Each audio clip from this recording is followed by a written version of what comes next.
देखिएगा previous class तक अपन ने पढ़ा था कल शेप ऑफ सबशेल, और साथ में अपन ने पढ़ा था what is the nodal plane nodal surface. आज स्टार्ट करेंगे, लगभग एटॉमिक स्ट्रक्चर अब खत्म होने को है। कुछ लॉज हैं फॉर द इलेक्ट्रॉनिक कॉन्फ़िगरेशन। कोई भी आपके पास एटम हो तो उसका इलेक्ट्रॉनिक कॉन्फ़िगरेशन कैसे लिखते हैं उसके लिए, कि 9th क्लास में आपने सीखा था कि जैसे सोडियम है Na, तो आपको पता है Na 11 पे आता है, तो आपको पूछा जा रहा था कि what is the electronic configuration of sodium. तो सोडियम का इलेक्ट्रॉनिक कॉन्फ़िगरेशन आप कैसे लिख देते कि 281। ये कहाँ तक की बातें थी, 9 तक की, जिसमें आपको इलेक्ट्रॉनिक कॉन्फ़िगरेशन कहा और आपने इलेक्ट्रॉनिक कॉन्फ़िगरेशन कैसे लिखा कि सोडियम आ गया 281 लिख दिया, मैग्नीशियम आ गया, मैग्नीशियम कहाँ आता है 12 पे, तो आपके पास आ गया 282। ऐसे आपने इलेक्ट्रॉनिक कॉन्फ़िगरेशन लिखा। अब 11th में आते हैं। 11th में अपन ने शेल के साथ सबशेल भी पढ़ा है कि सबशेल क्या होती है, SPDF, जहां पे इलेक्ट्रॉन्स प्रेजेंट होते हैं और सबशेल के अंदर ऑर्बिटल्स होते हैं। तो उन सब चीजों को पढ़ा है। इसके लिए अब अपने को जो इलेक्ट्रॉनिक कॉन्फ़िगरेशन है वो ऐसे नहीं लिखना कि 281, 282, 283। तो way of writing the electronic configuration थोड़ा सा क्या हो जाएगा, डिफरेंट हो जाएगा। तो उसके लिए कुछ लॉज ओबे करने हैं। तो देखिए कौन कौन से लॉज आते हैं। सबसे फर्स्ट लॉ आता है आपके पास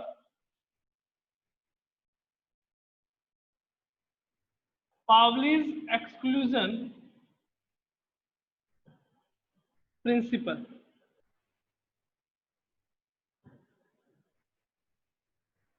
पावलीज एक्सक्लूजन प्रिंसिपल, ये फर्स्ट लॉ था। ये तीनों ही किसमें आते हैं, ऑफबो लॉ के अंतर्गत आते हैं। ऑफबो लॉ में आते हैं पावलीज, हुंड्स एंड आपके पास लास्ट रहता है N+L। तो सबसे पहले अपन पढ़ेंगे पावलीज एक्सक्लूजन प्रिंसिपल। पावली ने क्या कहा था कि आपके पास कोई भी दो इलेक्ट्रॉन, दोबारा बताया था कि पावली ने क्या कहा था। पावली ने ये कहा था कि किसी भी एक ऑर्बिटल में मैक्सिमम नंबर ऑफ इलेक्ट्रॉन्स 2 होंगे।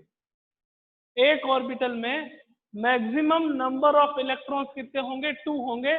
उसमें से first electron clockwise and second electron कौन सी डायरेक्शन में रहेगा, anti clockwise direction. In an orbital, maximum number of electrons are 2. First electron is clockwise and second electron is anti-clockwise. कि अगर आप ऐसा लिखते हो कि आपके पास कोई ऑर्बिटल है, आपने एक इलेक्ट्रॉन ऐसे लिख दिया, एक ऐसे लिख दिया और एक ऐसे लिख दिया, तो गलत हो जाएगा। बिकॉज इसमें कितने इलेक्ट्रॉन्स हैं आपके पास, 3। पाउली ने क्या कहा था, मैक्सिमम नंबर ऑफ इलेक्ट्रॉन्स कितने होने चाहिए, 2। 2 से ज्यादा इलेक्ट्रॉन नहीं होने चाहिए।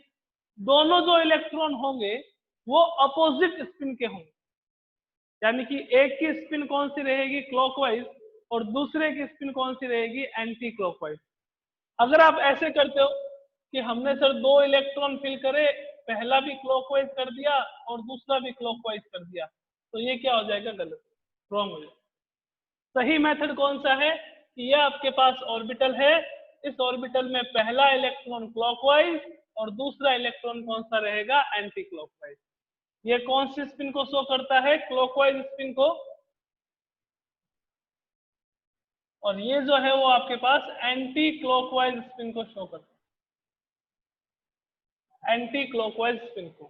तो अकॉर्डिंग टू पावली, in an orbital maximum 2 electrons will be present and 1 electron is clockwise in direction और second electron is anti clockwise in direction। यानी कि दोनों की जो स्पिन है, एक की क्लॉकवाइज रहेगी और दूसरे की कौन सी रहेगी, एंटी क्लॉकवाइज रहेगी। और क्या कहा था पाउली, ये तो फर्स्ट स्टेटमेंट था पाउली का कि कितने इलेक्ट्रॉन्स आएंगे, कौन सी स्पिन होगी। सेकंड था कि अगर कोई 2 electron, if any 2 electrons are present in an orbital, then all the 4 quantum number will be not same। यानी कि अपन ने 4 क्वांटम नंबर्स पढ़े हैं, प्रिंसिपल पढ़ा है, एजिमुथल पढ़ा है, साथ में मैग्नेटिक पढ़ा है और उसके बाद में स्पिन पढ़ा है। तो पाउली ने कहा कि कोई भी एक शेल में या एक ऑर्बिटल में बात कर लेते हैं, एक ऑर्बिटल में अगर 2 इलेक्ट्रॉन्स प्रेजेंट हैं तो उनके लिए चारों क्वांटम नंबर की वैल्यू सेम नहीं होगी, कोई 3 की हो सकती है। कैसे, आइए देखते हैं। कि मैंने आपको ये बता रखा है कि s में नंबर ऑफ ऑर्बिटल कितने होते हैं 1 और नंबर ऑफ इलेक्ट्रॉन्स कितने होते हैं 2। s सबशेल की बात करें तो उसमें ऑर्बिटल कितने होते हैं 1 और नंबर ऑफ इलेक्ट्रॉन्स कितने होते हैं 2। अब इसके लिए अपन देखते हैं चारों क्वांटम नंबर की वैल्यू दोनों इलेक्ट्रॉन के लिए। दोनों इलेक्ट्रॉन के लिए n देखते हैं, l देखते हैं, m और s, n l m s चारों देखेंगे। तो देखिएगा, फर्स्ट इलेक्ट्रॉन के लिए बात करूं, मैंने यहां पे लिख रखा है 1s2 1s2। मैंने आपको कहा था कि जो आगे नंबर हैं ये किसके बारे में बताते हैं, ये शेल के बारे में। या मैं बात करूं तो ये बताते हैं प्रिंसिपल क्वांटम नंबर के बारे में, प्रिंसिपल क्वांटम नंबर के बारे में। जो ये अल्फाबेट्स लिखे हुए हैं SPDF आ जाए तो ये किसके बारे में बताएंगे आपको, सबशेल के बारे में। या मैं कहूं तो ये L और M के बारे में बताते हैं, L एंड M के बारे में बताते हैं, यानी कि एजीमुथल क्वांटम नंबर और मैग्नेटिक क्वांटम नंबर के बारे में बताते हैं। ये ऊपर 2 लिख रखा है, ये बताता है नंबर ऑफ इलेक्ट्रॉन के बारे में। अब देखिएगा, ये फर्स्ट इलेक्ट्रॉन है और 2 इलेक्ट्रॉन है इसमें, तो एक फर्स्ट हो गया, एक आपके पास सेकंड हो गया। दोनों के दोनों इलेक्ट्रॉन फर्स्ट शेल में प्रेजेंट है। दोनों के दोनों इलेक्ट्रॉन कहां प्रेजेंट है, फर्स्ट शेल में। तो n की वैल्यू इसके लिए भी 1 होगी और इसके लिए भी 1 होगी। दोनों के लिए n की वैल्यू क्या रहेगी 1। l की वैल्यू देखते हैं। यहां पे आपके पास सबशेल कौन सा है, s सबशेल के लिए l की वैल्यू क्या होती है 0। तो l की वैल्यू इसके लिए भी 0 और इसके लिए भी 0। l की वैल्यू दोनों के लिए क्या हो गई 0। अब m की वैल्यू देखें तो m की वैल्यू कैसे डिटरमाइन करते हैं, l की वैल्यू से। तो m की वैल्यू भी दोनों के लिए क्या रहेगी 0। तो 3 क्वांटम नंबर सेम हो चुके हैं। इन दोनों के लिए n की वैल्यू 1, l की वैल्यू 0, m की वैल्यू 0। बात करें s की वैल्यू, तो s की वैल्यू इसके लिए कौन सी होगी, प्लस हाफ, बिकॉज ये क्लॉकवाइज डायरेक्शन में है। और नेक्स्ट के लिए क्या होगी, माइनस हाफ, बिकॉज ये एंटी क्लॉकवाइज डायरेक्शन में। तो जब क्लॉकवाइज डायरेक्शन में हो तो s की वैल्यू प्लस हाफ होती है और एंटी क्लॉकवाइज डायरेक्शन में हो तो s की वैल्यू माइनस हाफ होती है। तो पावली ने ये कहा था कि कोई भी 2 इलेक्ट्रॉन अगर वो एक ही सबशेल में प्रेजेंट हैं तो उसके लिए चारों क्वांटम नंबर की वैल्यू कभी सेम नहीं होगी, कोई 3 की हो सकती है। कौन कौन से 3 की होगी, n की हो सकती है, l की हो सकती है, m की हो सकती है। बट s की वैल्यू जो है इसके लिए प्लस हाफ, इसके लिए कौन सी रहेगी, माइनस। तो ये आपके पास था पाउलीज एक्सक्लूजन प्रिंसिपल, जो ये कहता है कि आप क्या रहता है कि किसी भी एक ऑर्बिटल में मैक्सिमम नंबर ऑफ इलेक्ट्रॉन्स, किसी भी एक ऑर्बिटल में मैक्सिमम नंबर ऑफ इलेक्ट्रॉन्स कितने होंगे 2। उसमें से फर्स्ट इलेक्ट्रॉन वो होगा क्लॉकवाइज डायरेक्शन में और second electron anti clockwise direction में। ओके, और क्या कहा कि आपके पास अगर इलेक्ट्रॉन एक ही सबशेल में प्रेजेंट है तो उनके लिए चारों क्वांटम नंबर की वैल्यूज कभी सेम नहीं हो। ये पाउलीज एक्सक्लूजन प्रिंसिपल। आगे चलते हैं, आइए नेक्स्ट पे।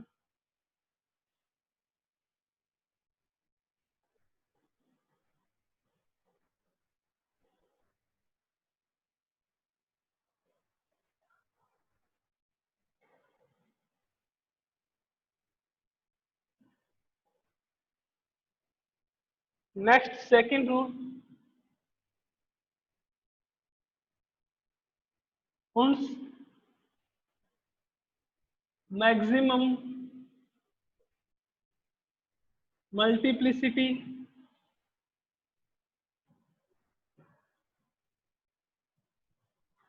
हुंस मैक्सिमम मल्टीप्लिसिटी रूल, जिसको शॉर्ट में आप क्या कह सकते हो, हुंस रूल, हुंस मैक्सिमम मल्टीप्लिसिटी रूल, या इसको अपन क्या कहते हैं, हुंस रूल। क्या कहता है आइए देखते हैं कि हुंस रूल क्या कहता है। देखिएगा हुंस रूल की मैं अगर बात करूं तो ये एप्लीकेबल उसके लिए होगा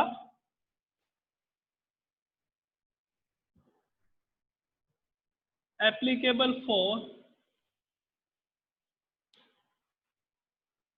that subshell which have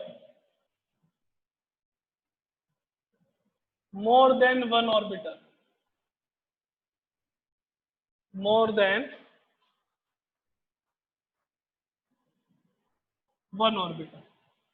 subshell आपको पता है एस है, पी है, डी है और एफ। तो जो हुंस रूल है वो एस के अलावा, क्योंकि एस में आपके पास नंबर ऑफ ऑर्बिटल्स कितने रहते हैं, 1। तो एप्लीकेबल किसके लिए होगा, पी के लिए, डी के लिए और एफ के लिए।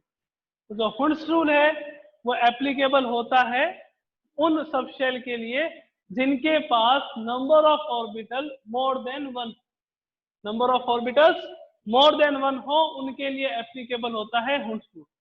क्या कहता है आइए देखते हैं।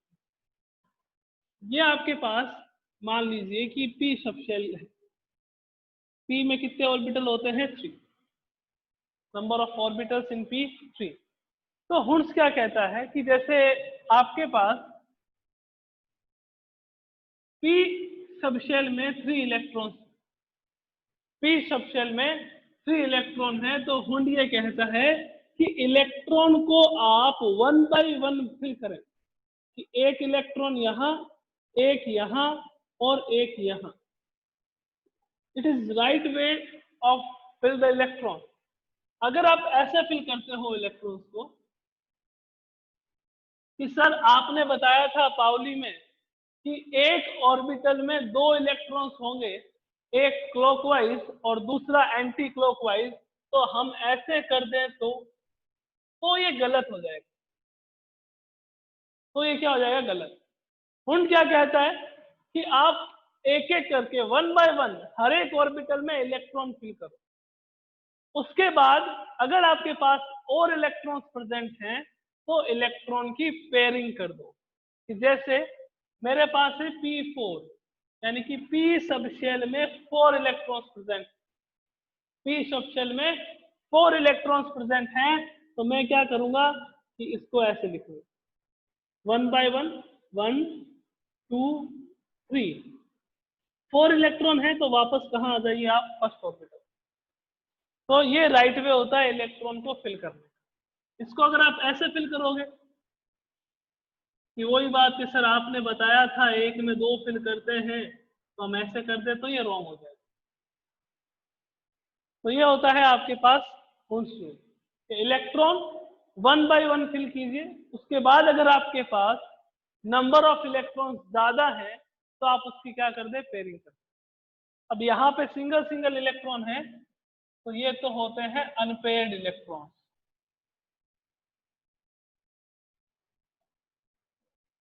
Unpaired electrons. और ये आपके पास अगर देखें यहाँ पे पेयरिंग हो रखी है, इलेक्ट्रॉन का जोड़ा है, पेयर है, तो इनको कहते हैं पेयर्ड इलेक्ट्रॉन। ये अनपेयर्ड क्योंकि सारे इलेक्ट्रॉन आपके पास 1 1 1 है, तो इसमें अगर पूछे तो नंबर ऑफ अनपेयर्ड इलेक्ट्रॉन्स कितने हैं, 3। यहाँ पे पूछे नंबर ऑफ पेयर्ड इलेक्ट्रॉन्स कितने हैं, तो आपके पास 2 इलेक्ट्रॉन जो हैं वो पेयर हैं और 2 आपके पास कौन से हैं, अनपेयर्ड इलेक्ट्रॉन। ठीक है, आइए आगे चलो। हुंस रूल की ही बात कर रहे हैं अभी तक। स्टेटमेंट इसका खत्म हो चुका है, बट कुछ बातें हैं स्पेशल, वो देख लेते हैं। कि जैसे आपको इलेक्ट्रॉन D5 में भरना हो, कि D में आपके पास 5 इलेक्ट्रॉन, तो D में ऑर्बिटल्स भी कितने होते हैं, D में ऑर्बिटल्स होते हैं 5, 1 2 3 4। तो अगर इसमें आप इलेक्ट्रॉन्स ऐसे फिल करोगे one by one, one electron one electron one electron one electron, तो ये होगा राइट में। अगर आप इलेक्ट्रॉन यहां ऐसे फिल कर दोगे कि सर एक में दो आते हैं, तो देखो भैया इलेक्ट्रॉन फिल तो भले ही कर देना, फिर मार्क्स कट हो जाए तो हमें मत कहना, तो ये गलत वे होगा, रॉन्ग वे है ना। ये आपके पास डी में सारे के सारे अनपेयर्ड इलेक्ट्रॉन, और साथ में इसको कहते क्या है, half filled configuration, half filled electronic configuration. Half field का मीनिंग क्या हो गया कि डी में मैक्सिमम 10 इलेक्ट्रॉन्स आते हैं। डी में मैक्सिमम नंबर ऑफ इलेक्ट्रॉन्स कितने होते हैं, 10। 10 का जस्ट हाफ, तो ये होगा हाफ फील्ड। अगर मैं लिखूं D10, तो D10 कैसे होगा, 1 2 3 4 5 6 7 8 9 10, इसको आप कहोगे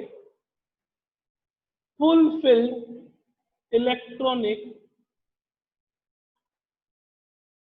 कॉन्फ़िगरेशन।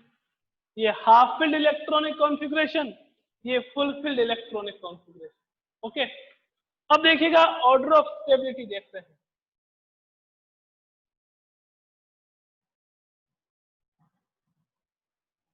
सबसे ज्यादा स्टेबल होता है full field electronic configuration, full field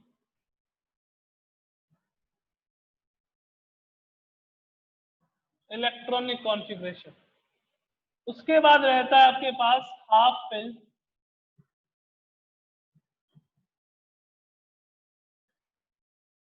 electronic configuration, और उसके बाद रहते हैं अदर कोई भी कॉन्फ़िगरेशन आ जाए। तो आपके पास आ गया D10, D5, D3। तो ऑर्डर ऑफ स्टेबिलिटी क्या रहेगा, D10 सबसे ज्यादा स्टेबल, फिर D5, और फिर आपके पास कौन सा रहेगा, D3। तो फुलफिल्ड इलेक्ट्रॉनिक कॉन्फ़िगरेशन सबसे ज्यादा स्टेबल, उसके बाद हाफ फील्ड, और उसके बाद कोई भी अदर कॉन्फ़िगरेशन आ जाए तो वो उसका स्टेबिलिटी ऑर्डर रहता है।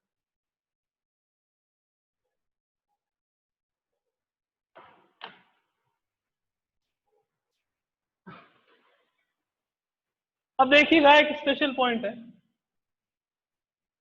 नंबर ऑफ अनपेयर्ड इलेक्ट्रॉन पे ही बेस है। यूं तो उसको 12th में पढ़ते हैं, और कभी कभी अपन एटॉमिक स्ट्रक्चर करते हैं तो उसके क्वेश्चंस में आ जाता है मैग्नेटिक मोमेंट।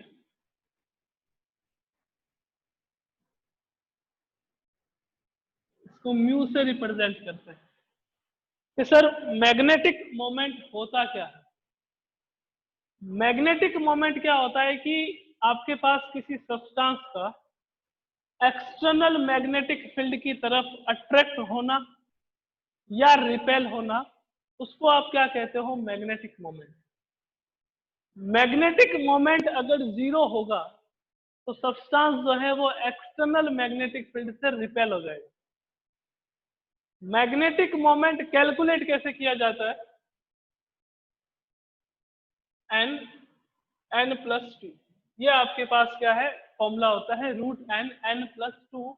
यहाँ पे n equals to number of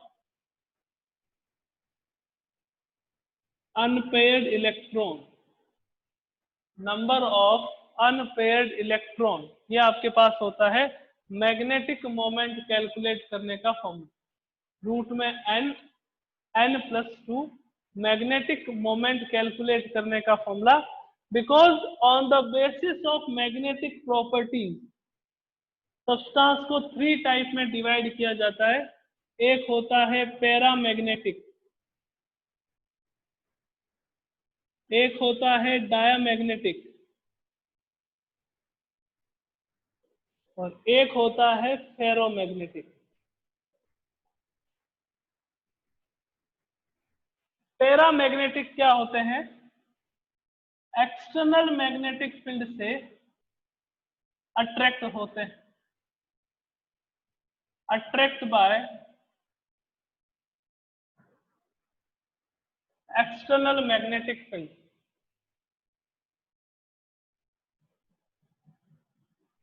attract by external magnetic field, उसको आप कहते हो पैरामैग्नेटिक सब्सटेंस। कौन से होते हैं? जिनमें अनपेयर्ड इलेक्ट्रॉन प्रेजेंट है, जिनमें अनपेयर्ड इलेक्ट्रॉन प्रेजेंट, वो होते हैं paramagnetic substance. Diamagnetic, repel by external magnetic field, यानी कि जिसमें सारे के सारे इलेक्ट्रॉन पेयर्ड हो, वो कौन से होते हैं? डायामैग्नेटिक। अब पैरामैग्नेटिक में क्या रहता है कि पैरामैग्नेटिक सब्सटेंस में जैसे ही आप मैग्नेटिक फील्ड हटा दोगे तो उनमें मैग्नेटिक प्रॉपर्टीज खत्म हो जाती। जैसे ही आपने एक्सटर्नल मैग्नेटिक फील्ड हटाया वैसे ही मैग्नेटिक प्रॉपर्टीज जो है वो खत्म हो जाएगी। फेरोमैग्नेटिक क्या होता है? फेरोमैग्नेटिक अट्रैक्ट होता है एक्सटर्नल मैग्नेटिक फील्ड से, और एक्सटर्नल मैग्नेटिक फील्ड को अगर हटा भी देते हैं तो भी इनमें मैग्नेटिक प्रॉपर्टीज प्रेजेंट होती है। तो वो कौन कौन से होते हैं? फेकोनी, आयरन, कोबाल्ट एंड निकल, ये फेरोमैग्नेटिक सब्सटेंस होते हैं जिसमें एक्सटर्नल मैग्नेटिक फील्ड हटाने के बाद भी मैग्नेटिक प्रॉपर्टीज प्रेजेंट होती है। तो पैरामैग्नेटिक कैसे पता करेंगे? आप अनपेयर्ड इलेक्ट्रॉन्स देख लीजिए, इलेक्ट्रॉन, नंबर ऑफ इलेक्ट्रॉन के बेसिस पे ऑर्बिटल में आप इलेक्ट्रॉन फिल करेंगे। ऑर्बिटल में अगर अपन इलेक्ट्रॉन फिल करेंगे तो अपन देखेंगे कि कितने अनपेयर्ड इलेक्ट्रॉन है। अगर अनपेयर्ड इलेक्ट्रॉन प्रेजेंट है तो वो कौन सा होगा? पैरामैग्नेटिक। अनपेयर्ड इलेक्ट्रॉन नहीं है तो वो आपके पास कौन सा होगा? Diamagnetic.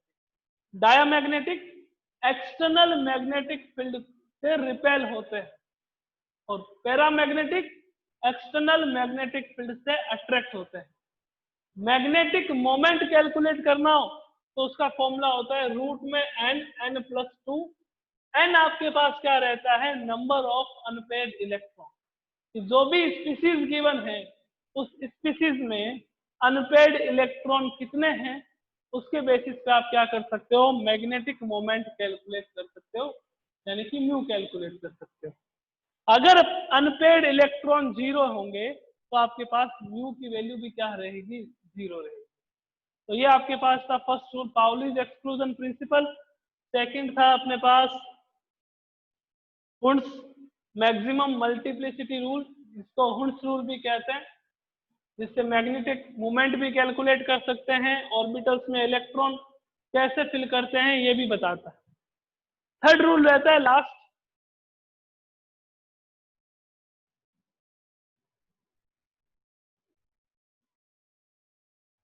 n plus L rule.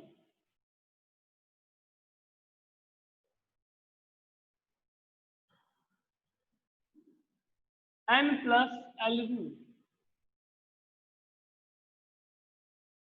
थोड़ा सा इसको एक्सप्लेन कर देते हैं, फिर अगर आपको कोई डाउट है तो वो लेंगे, ठीक है, और बाकी इसको एक्सप्लेन नेक्स्ट क्लास में करेंगे। n प्लस एल रूल, यहां पे मैं अगर n की बात करूं तो n होता है आपके पास principal quantum number,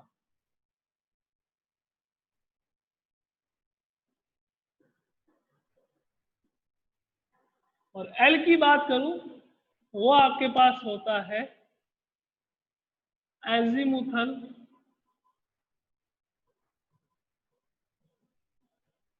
quantum number. n principal quantum number, l azimuthal quantum number, और इन दोनों का जो सम है वो किसको बताता है? वो बताता है एनर्जी। वो किसको बताता है? एनर्जी को। अगर n प्लस एल का सम ज्यादा हो तो एनर्जी भी क्या रहेगी? ज्यादा हो। एनर्जी ज्यादा मीन्स स्टेबिलिटी जो है वो क्या होगी? कम। मैंने आपको बताया था पहले कि एनर्जी और स्टेबिलिटी एक दूसरे के रेसिप्रोकल होती है, और जिसके n प्लस एल की वैल्यू कम हो उसकी एनर्जी भी कम होती, और एनर्जी कम हो तो स्टेबिलिटी क्या होती है, ज्यादा होती है। तो जो N+L है वो किसको बताता है, एनर्जी को बताता है। अगर N+L का सम ज्यादा आ जाए तो उसकी एनर्जी क्या रहेगी, ज्यादा, और स्टेबिलिटी क्या हो जाएगी, कम। N+L की L का जो सम है वो अगर कम हो तो एनर्जी भी क्या होगी, कम होगी, और स्टेबिलिटी क्या हो जाएगी, ज्यादा हो जाएगी। ये सर कैसे कैसे पता चलता है? मैंने आपके पास लिखा 1s 2s और 3s, 1s 2s और 3s, और पूछा किसकी एनर्जी ज्यादा है, तो इसके लिए n की वैल्यू 1 और l की वैल्यू 0, तो N+L का सम कितना आया, 1। इसके लिए n की वैल्यू 2, l की वैल्यू 0, N+L का सम कितना आया, 2। इसके लिए 3 + 0 3, तो N+L का जो सम है वो इसके लिए क्या है, मैक्सिमम, तो इसकी एनर्जी जो है वो भी क्या है, मैक्सिमम, और स्टेबिलिटी क्या है, मिनिमम। ठीक है ना? तो N+L से क्या पता चलता है, अपने को एनर्जी के बारे में पता चलता है कि एनर्जी कितनी है, एनर्जी कैसे कैलकुलेट करते हैं, और स्टेबिलिटी के बारे में पता चलता है कि स्टेबिलिटी किसकी ज्यादा है और किसकी कम है, और इस स्टेबिलिटी के बेसिस पे ही इलेक्ट्रॉन फिल होते हैं। इस स्टेबिलिटी की ही बेसिस पे इलेक्ट्रॉन फिल होते हैं। वो कैसे होते हैं वो अपन कल की क्लास में देखेंगे, वो अपन नेक्स्ट क्लास में देखेंगे कि इलेक्ट्रॉन कैसे फिल किए जाते हैं। कि 1s2 मैंने आपको लिखा यहाँ पे, तो मैंने 1s2 क्यों लिखा, फिर 2s2 क्यों लिखूंगा, तो ये सारी चीजें अपन कब सीखेंगे, नेक्स्ट क्लास में सीखेंगे। तो अभी अगर किसी स्टूडेंट की कोई भी प्रॉब्लम हो तो आप अपना हैंड रेज करके पूछ सकते हैं।